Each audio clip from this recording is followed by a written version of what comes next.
മലബാർ സമരം ചരിത്രവും പാരായണവും എം ദിൽഷാദ് ഐനി. അസ്സലാമു അലൈക്കും വറഹ്മത്തുള്ളാഹി വബറകാതുഹു. അൽഹംദുലില്ലാഹി വസ്സലാത്തു വസ്സലാമു അലാ അഷ്റഫിൽ മുർസലീൻ വഅലാ ആലിഹി വസഹ്ബിഹി അജ്മഈൻ അമ്മാ ബഅദ്. മലബാർ സമരം ചരിത്രവും വായനയും എന്ന വിഷയത്തിലെഴുതിയ 12 പുറങ്ങളുള്ള ഈ പ്രബന്ധം 15 മിനിറ്റ് കൊണ്ട് വായിച്ചു എന്നുള്ളത് അസാധ്യമാണ്. എന്നാൽ പ്രബന്ധത്തിൻ്റെ പ്രധാനപ്പെട്ട ഭാഗങ്ങൾ മാത്രം വായിക്കുക എന്നുള്ളത് ചിലപ്പോൾ വിഷയത്തെ അപൂർണമായി കാണലുമാകും. അതുകൊണ്ട് തന്നെ ആ വിഷയത്തിൻ്റെ മുകൾ പരപ്പിലൂടെ ഒന്ന് ഓടിച്ചു വിടുകയാണ്. മലബാർ സമരം ഇന്ത്യൻ സ്വാതന്ത്ര്യ സമര ചരിത്രത്തിൽ ഒരുപാട് ഏടുകളുണ്ട്. പക്ഷേ ആ ഏടുകളിൽ നിന്നെല്ലാം തീർത്തും വ്യതിരക്തമായ, ചുരുക്കി പറഞ്ഞാൽ ഇന്നും ചുരുളയ്യാത്ത ചില രേഖകളിരിക്കുന്ന സംഭവമായിരുന്നു മലബാർ ലഹള എന്നുള്ളത്.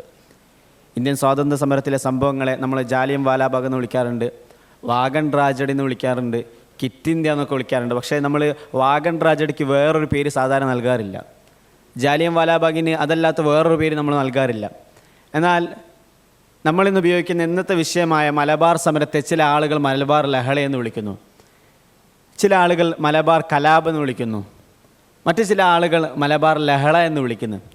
അതിൻ്റെ പേരിൽ തന്നെ കാണുന്ന വ്യതിരക്തവും വ്യത്യസ്തതയും ചൂണ്ടിക്കാണിക്കുന്നത് ഇന്നേ വരെ കടന്നുപോയ ചരിത്രകാരന്മാരും എഴുത്തുകാരന്മാരും ബുദ്ധിജീവികളുമെല്ലാം ഈ സമരത്തെ വ്യത്യസ്തമായ കോണിൽ കൂടിയാണ് നോക്കിക്കണ്ടതെന്നാണ്. കൊളോണിസത്തിൻ്റെ പ്രേതബാധയേറ്റ ചരിത്രകാരന്മാർ, പാശ്ചാത്യ ചരിത്രകാരന്മാർ ഈ ചരിത്രത്തെ നമുക്ക് എഴുതി തന്നത് മുസ്ലിം വർഗീയതയുടെ ഒരു ചിഹ്നമായിട്ടായിരുന്നു. ഇന്ത്യയിലെ ഹിന്ദുത്വ തീവ്രവാദ ഭീകരവാദ ആളുകൾ മലബാർ സമരത്തെ സമീപിച്ചത് മാപ്പിളയാക്കാൻ വേണ്ടി നടത്തിയ ഒരു സമരം, ഇന്ത്യയിലെ കേരളത്തിലെ മലബാറിലെ ഹിന്ദുക്കളെ കൊന്നൊടുക്കാൻ വേണ്ടി നടത്തിയ ചില നേതാക്കന്മാരുടെ കീഴിൽ നടത്തിയ സമരം എന്ന രീതിയിലായിരുന്നു.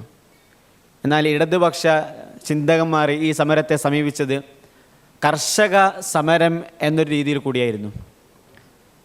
അതേസമയം തന്നെ നമ്മളെ കോൺഗ്രസ്സിലെ എഴുത്തുകാരന്മാർ, കോൺഗ്രസിൻ്റെ ചിന്താരീതിയിലുള്ള കോൺഗ്രസിൽപ്പെട്ട ചരിത്രകാരന്മാരും എഴുത്തുകാരന്മാരും ഈ സമരത്തെ സമീപിച്ചത് തങ്ങളുടെ തലയിൽ നിന്ന് ഈ പ്രശ്നത്തെ ഒന്ന് മാറ്റി നിർത്തുക എന്നൊരു ചിന്തയോടുകൂടിയായിരുന്നു.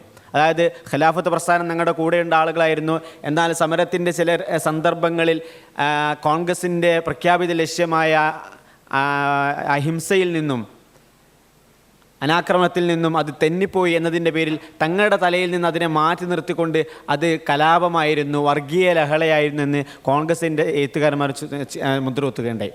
അതേസമയം തന്നെ ഇന്നത്തെ നമ്മുടെ ഇപ്പോഴത്തെ വർത്തമാനകാല കേരളീയ രാഷ്ട്രീയ അവസ്ഥയിൽ അധികാരി വർഗങ്ങളുടെ ഭാഗത്തു നിന്നും മറ്റ് ഭരണകൂട ഭാഗത്തു നിന്നുണ്ടാകുന്ന പ്രശ്നങ്ങളും പ്രതിസന്ധികളും പീഡനങ്ങളും ഉണ്ടാകുന്ന സാഹചര്യത്തിൽ അന്ന് 1921 മുസ്ലിമീങ്ങൾ ചെയ്തതുപോലെ നമ്മൾ പ്രതിരോധത്തിന് വേണ്ടി ആയുധമെടുക്കണമെന്ന് പ്രചരിപ്പിക്കുന്ന രാഷ്ട്രീയ ന്യൂനപക്ഷ മുസ്ലിം രാഷ്ട്രീയ കൂട്ടായ്മകളും ഇന്ന് കേരളത്തിൽ ഉണ്ടായി വരുന്നതാണ് വാസ്തവത്തിൽ. ചുരുക്കി പറഞ്ഞാൽ പലരും പല രീതിയിലാണ് ഈ സമരത്തെ വായിച്ചത്. ഗഹനമായ രീതിയിൽ, ശരിയായ രീതിയിൽ എന്തായിരുന്നു ശരികൾ, എന്തായിരുന്നു തെറ്റുകൾ എന്ന് ചൂണ്ടിക്കാണിച്ചുകൊണ്ട് ഒരു പഠനങ്ങൾ നടന്നിട്ടില്ല എന്നതാണ് ഏറ്റവും വലിയ വാസ്തവമായ കാര്യം. കാരണം ഒരുപാട് ചോദ്യങ്ങളുണ്ട്. കലാപത്തിൻ്റെ കാരണക്കാരായിരുന്നു? കലാപത്തിൻ്റെ തുടക്കം എന്തുകൊണ്ടായിരുന്നു? ഖിലാഫത്തും കോൺഗ്രസും ഒന്നിച്ചൊന്നായിക്കൊണ്ട് മുന്നേറിയപ്പോൾ പിന്നെ എവിടെയാണ് അത് ഒരു ഹിന്ദു മുസ്ലിം ഭിന്നതയും ഹിന്ദു മുസ്ലിം തർക്കവും ലഹളയുമായി മാറിയത്? വാര്യംകുന്നത്ത് കുഞ്ഞാമത് ഹാജിയും ആല് മുസ്ലിയാരും സാമ്രാജ്യത്വ ശക്തികൾക്കെതിരെ പൊരുതിയ നേതാക്കന്മാരായിരുന്നോ, അതല്ല വർഗീയവാദികളോ? ഒരുപാട് ചോദ്യങ്ങൾ ഉയർന്നു വരികയാണ്.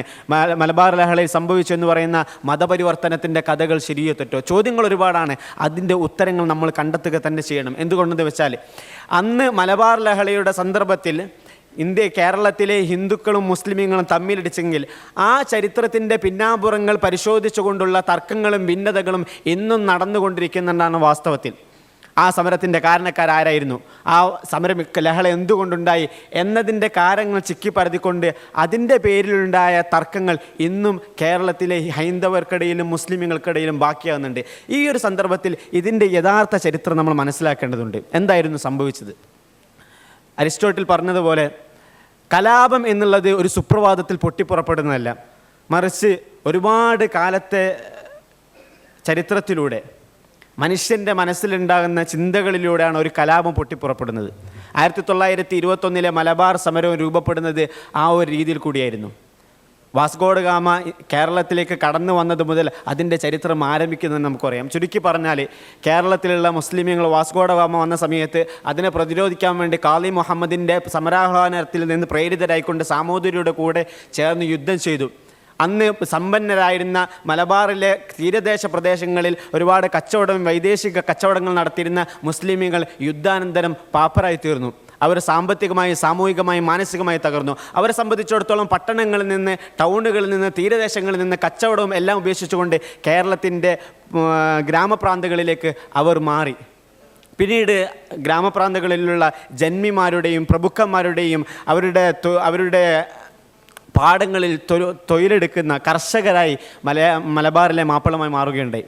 അവർ നേരിട്ടത് എന്നും പ്രയാസങ്ങളും ദുരിതങ്ങളും നൊമ്പരങ്ങളുമായിരുന്നു. അവരുടെ കൂടെ ഉണ്ടായിരുന്ന ദലിതരെ സംബന്ധിച്ചിടത്തോളം വർണ്ണാശ്രമ വ്യവസ്ഥയിൽ കെട്ടപ്പെടുത്തിയ ഒരു സാമൂഹിക രീതിയിൽ അവർക്കെന്തും സഹിച്ചും പോകാം. എന്നാൽ മുസ്ലിമീങ്ങളെ സംബന്ധിച്ചിടത്തോളം അവരൊരു സാമൂഹ്യ ബോധമുള്ള ആളുകളായിരുന്നു, സമത്വബോധമുള്ള ആളുകളായിരുന്നു. അവരെ സംബന്ധിച്ചിടത്തോളം അവരുടെ ജന്മിമാരുടെയും പ്രഭുക്കന്മാരുടെയും ഭാഗത്തു നിന്നുണ്ടാകുന്ന അത്തരത്തിലുള്ള അതിക്രമങ്ങളും പീഡനങ്ങളും പ്രയാസങ്ങളും സഹിക്കാൻ കഴിയാത്ത സാഹചര്യത്തിലാണ് ഇന്ത്യയിലേക്ക് കേരളത്തിലേക്ക് ഖിലാഫത്ത് പ്രസ്ഥാനം കടന്നു വരുന്നത്. ഖിലാഫത്ത് പ്രസ്ഥാനത്തെ ഗാന്ധിജി കോൺഗ്രസുമായി കൂട്ടിച്ചേർത്തു.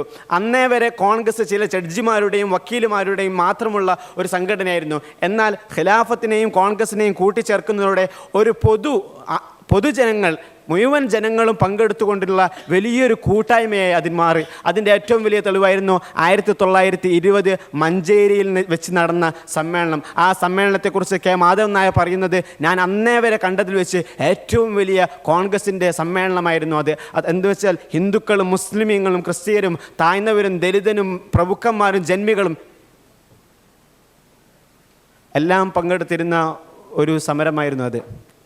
ചുരുക്കുകയാണ്, ആ സമരത്തിലാണ് ഒരു പ്രമേയം പാസ്സാവുന്നത്. അതായത് ജന്മി കുടിയായ്മ പ്രമേയം. ആ പ്രമേയം പാസ്സായതോടുകൂടി ഒരു ഭാഗത്ത് ജന്മിമാർ ഈ ഖിലാഫത്തിനോടും കോൺഗ്രസിനോടും തെറ്റിപ്പിരിഞ്ഞു പോവുകയുണ്ടായി. ആ പ്രമേയം പാസ്സായതോടുകൂടി കേരളത്തിലെ ജന്മിമാരും വെള്ളപ്പട്ടാളം ബ്രിട്ടീഷുകാരും ഒരു ഭാഗത്താവുകയും മറുഭാഗത്ത് കേരളത്തിലെ ദലിതരും മുസ്ലിമീങ്ങളും മാത്രമായി മാറി. എന്ന് പറഞ്ഞാൽ ഈ മലബാർ ലഹള കുറ്റപ്പെടുത്തുന്നതിൻ്റെ ഏറ്റവും പരമപ്രധാനമായ കാരണം അത് കേരളത്തിലെ ഹിന്ദുക്കളും മുസ്ലിമീങ്ങളും തമ്മിലുള്ള ഭിന്നതയായിരുന്നു എന്നായിരുന്നു.